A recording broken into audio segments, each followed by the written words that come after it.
saya Muhammad Zulfikri, Prodi Sistem Informasi, NIM H0621 217013. Di sini saya akan menjelaskan tentang proses perencanaan strategi.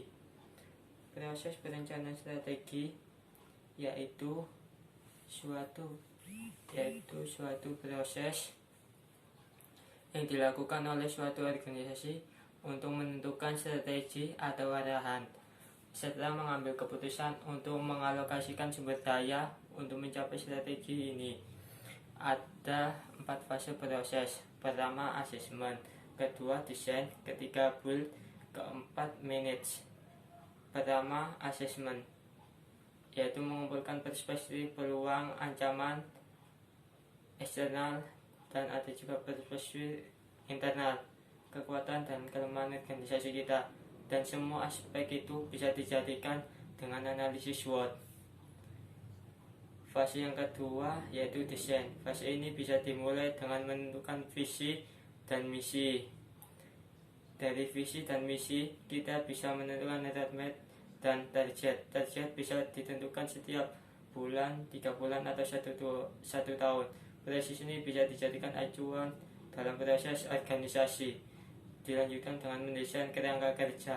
Kerangka kerja bersifat rencana pelanggan berupa aspek internal dan eksternal dan individu yang ada di dalam organisasi tersebut.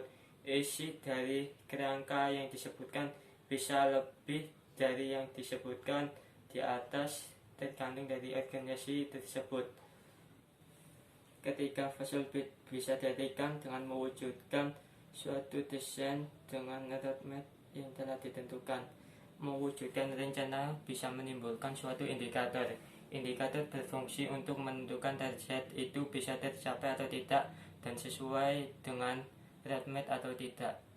Target atau target yang baik bisa ditentukan dengan indikator SMART yang terdiri dari 1.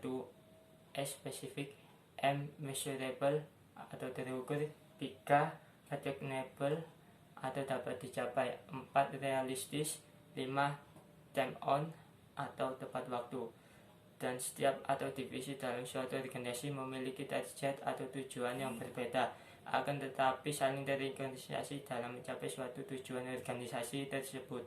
Kemudian 4 manage, yaitu ada 3 aspek, yaitu mengelola aspek dalam suatu organisasi. 2. Mengelola sistem di dalamnya berupa software, database, atau data IT dalam organisasi tersebut. Ketiga, mengelola proses ini berarti mereview kinerja yang telah dilakukan. Hal ini bisa dilakukan dalam 1 bulan, 3 bulan, atau 1 tahun, atau beberapa waktu seterusnya. Demikian penjelasan dan materi dari proses perencanaan strategi yang didapat dari video overview of the process strategi. Kurang lebihnya saya mohon maaf. Wassalamualaikum warahmatullahi wabarakatuh.